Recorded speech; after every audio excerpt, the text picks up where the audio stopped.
함께 보실 말씀은 사도행전 1장입니다. 사도행전 1장 12절부터 14절의 말씀입니다. 사도행전 1장 12절부터 14절의 말씀을 함께 봉독하시겠습니다. 제자들이 감람원이라는 산으로부터 예루살렘에 돌아오니 이 산은 예루살렘에서 가까워 안식일에 가기 알맞은 길이라. 들어가 그들이 유하는 다락방으로 올라가니 베드로, 요한, 야고보, 안드레와 빌립, 도마와 바돌로메, 마테와 및 알페오의 아들 야고보, 셀로친 시몬, 야고보의 아들 유다가 다 거기 있어 여자들과 예수의 어머니 마리아와 예수의 아우들과 더불어 마음을 같이하여 오로지 기도에 힘쓰더라. 아멘. 누가는 사도행전에서 제자들이 감람원이란 산으로부터 내려와서 예루살렘으로 들어갔다고 기록하고 있습니다. 또한 예수께서 승천하신 그 감람원은 안식일에 가기에 알맞은 곳에 있다고 말합니다. 유대인들은 유대 전통에 따르면 안식일에 정해진 걸음수만 걸어야 합니다. 감람원과 예루살렘은 약 1km 정도 떨어져 있는데 안식일에 가기 알맞은 거리라고 기록되어 있습니다. 그런데 누가복음 24장 50절에 보면 예수님의 승천 장소가 조금 다르게 기록되어 있습니다. 예수님은 그들을 데리고 베다니 앞까지 가셨다고 표현하고 있습니다. 베다니는 예루살렘에서 약 2.5km 정도 떨어진 곳입니다. 감람원 동쪽에 위치하고는 있지만 약간의 차이가 있는 것입니다. 이를 두고 학자들은 예수님께서 승천하신 장소가 어디인지 정확히 알기 위해 고군분투했습니다. 그리고 이스라엘에 가보면 감람산 꼭대기에 예수 승천교회라는 또 기념교회가 있습니다.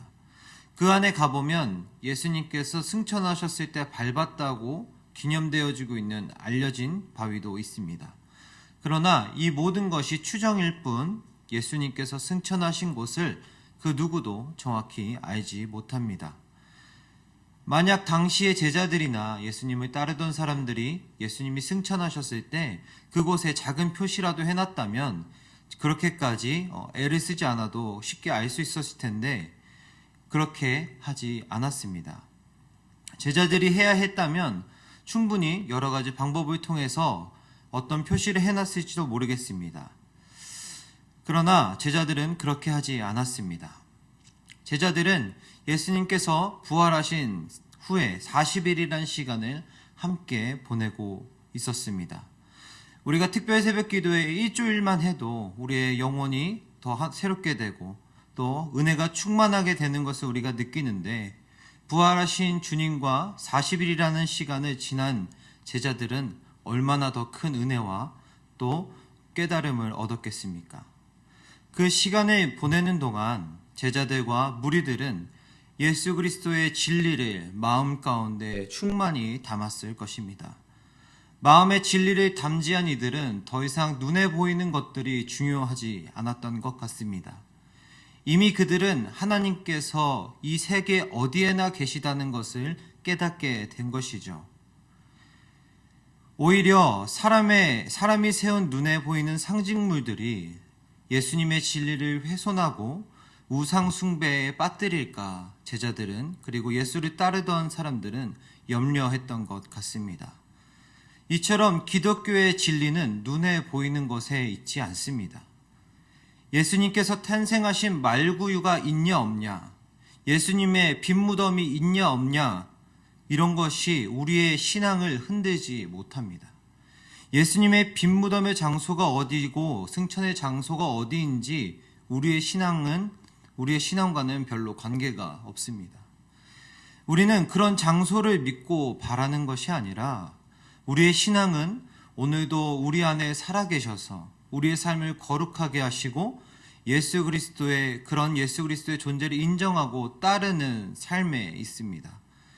우리의 신앙은 우리의 삶 가운데 깊숙이 개입하시고 우리를 바른 길로 인도하시며 우리가 지치고 힘들 때 우리를 격려하고 위로하시는 주님을 의지하는 데 있습니다.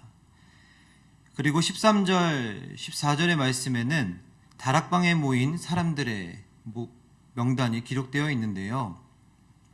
이 명단을 천천히 살펴보면 한 사람이 빠져 있습니다. 바로 가룟 유다입니다.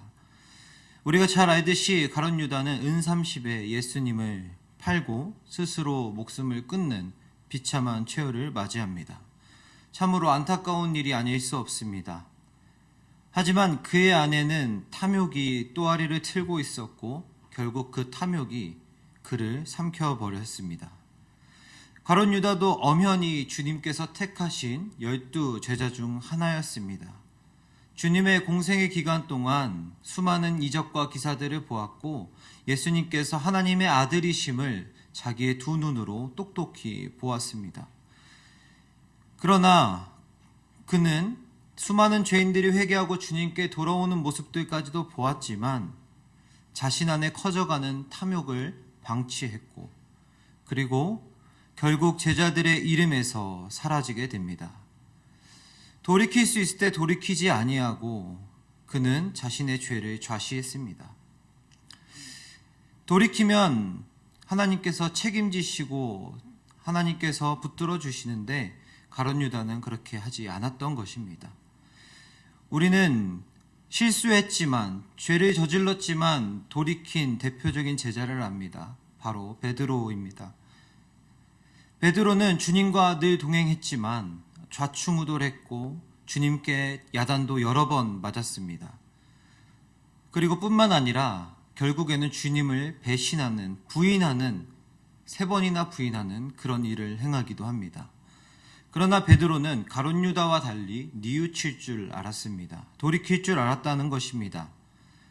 그 결과 가룟 유다의 이름은 사라졌지만 베드로의 이름은 사복음서의 어디에서도 계속 제일 먼저 나오고 변하지 않고 등장하고 있다는 것을 우리는 발견할 수 있습니다. 우리는 이를 통해 죄를 돌이킨 자 그리고 죄를 돌이키지 않은 자의 인생의 결과가 분명히 다르다는 것을 볼 수 있습니다.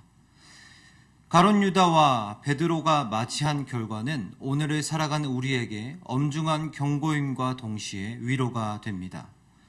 세상을 살아가면서 우리는 가룟 유다처럼 탐심에 취해 진리를 똑바로 바라보지 못할 때도 있습니다. 베드로처럼 성급하고 혈기를 다스리지 못해 타인을 시험에 들게 하거나 주님의 일을 그르칠 수도 있습니다. 이러한 일들은 분명히 하나님께서 기뻐하시는 일은 아닙니다. 그렇기 때문에 우리는 여기서 돌이켜 주님께로 나아가야 합니다.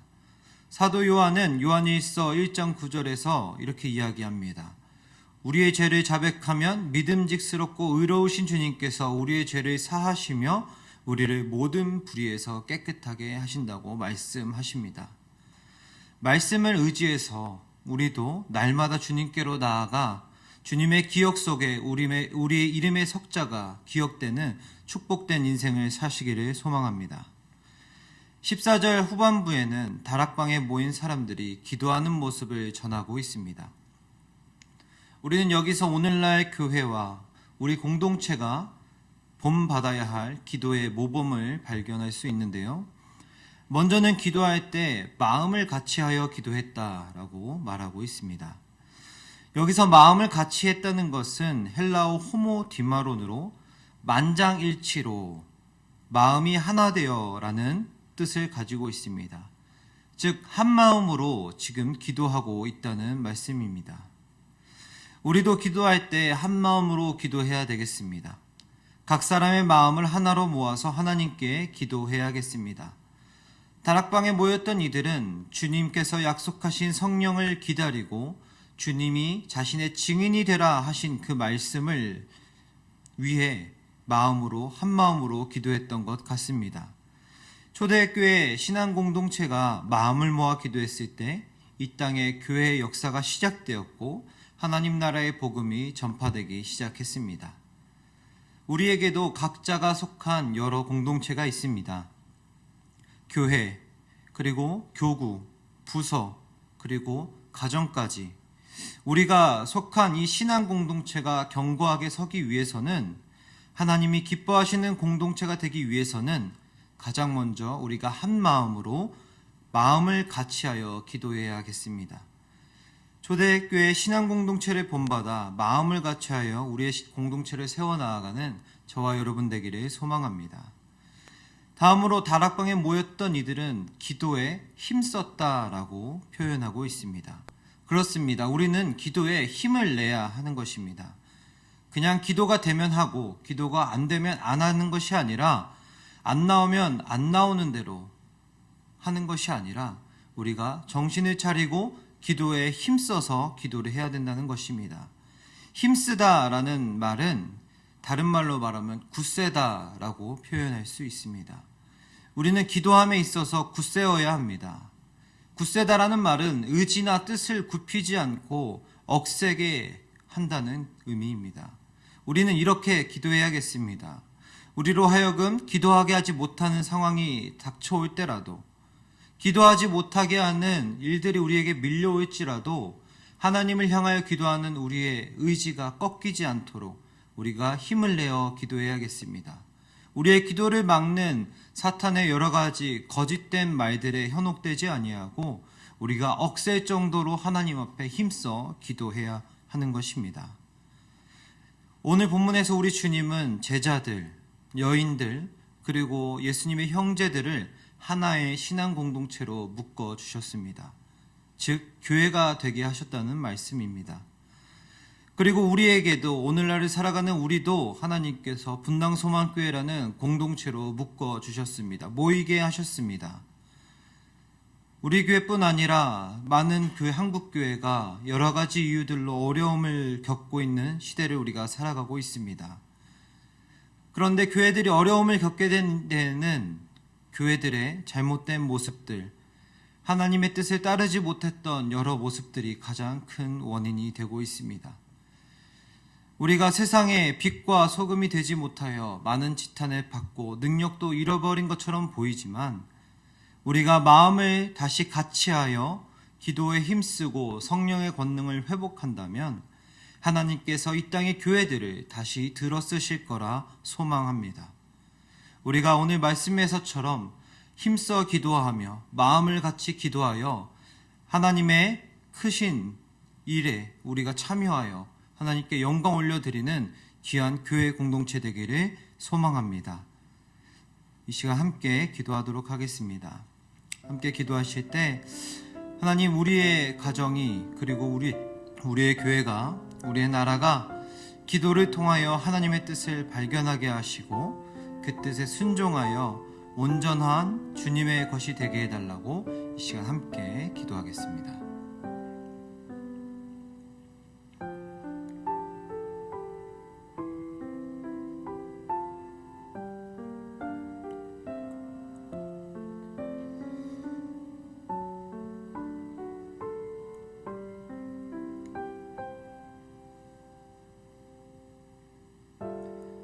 사랑의 하나님, 오늘도 우리에게 귀한 말씀 허락하심에 감사를 드립니다.